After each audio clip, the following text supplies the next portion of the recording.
Te ir bijusi milzīga pilsēta, ģimnāzija ar teātriem, pirtīm, skolām un kolizejiem. Teātris no kolizejas atšķirs ar to, ka teātrī notika teātra lietas ar parādu, un kolizejā tur jau bija visādas gladiātoru cīņas un nopietnas darīšanas. Nu, te ir tā slavenā Pamukalas vieta, kas uz fotogrāfijām izskatās nezinu kā, ka tur tādas vannas ir un var kāpt iekšā. Patiesībā tas ūdens tur līdz potītē ir.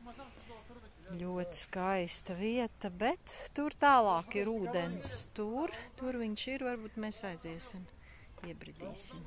Vienreizē vieta. Vienkārši fantastiska. Lūk, kur Pamukals slavenās ūdens vannas, cilvēki nedrīkst tur iet, jo viņas jau sāk jukt ārā. Jā, te ir bišķiņa ūdentikša.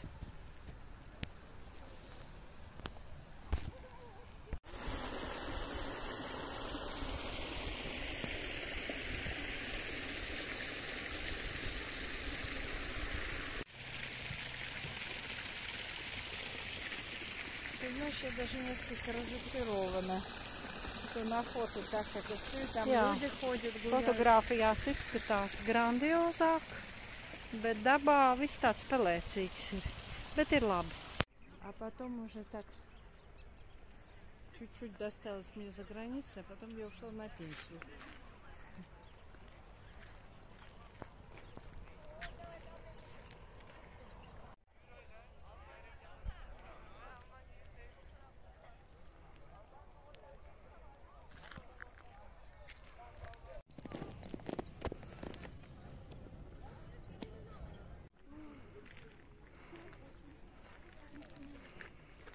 Tas ir bijis amfiteātris vai teātris. Tas skaisti.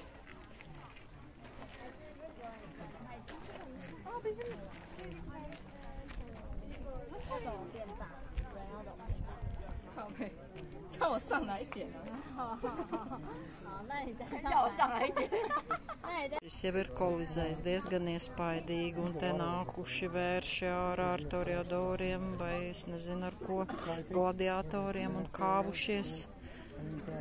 Cilvēki te bijuši kaut kādi 7000 varējuši ietilpt. Tā gids mums teica. Nu vienkārši grandiozi.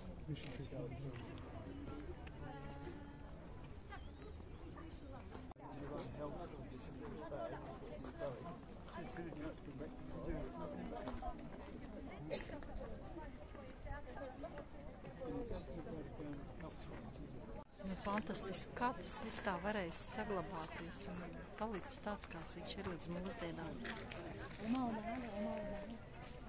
Ja iet tālumā kaut kur, tad šeit ir, var sastapt Svētā Filipa baznīciņu, bet nu mēs neiesim, tas ir šausmīgs gabals kalnos augšā.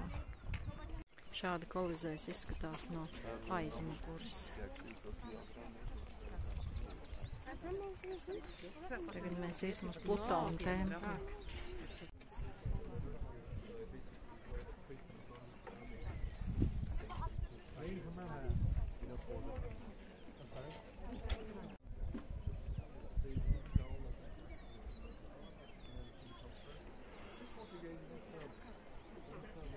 Plutona templis.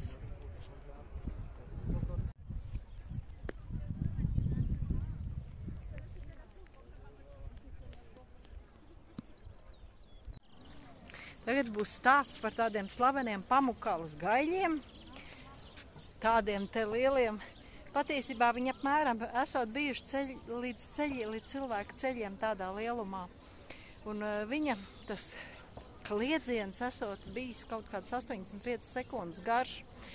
Un šie te gaļi esot bļauši, kad viņiem ienāk prātā ne tikai no rīta, bet arī naktīs un pa dienu, un tāpēc viņas dzenājuši no vienas mājas uz otru. Ja grib kāds kaipiņš kādam ieriept, tad šito gailu uzsūt virsū. Tad viņš un tad gāžās gar zemi. Tā mums gids stāstīja.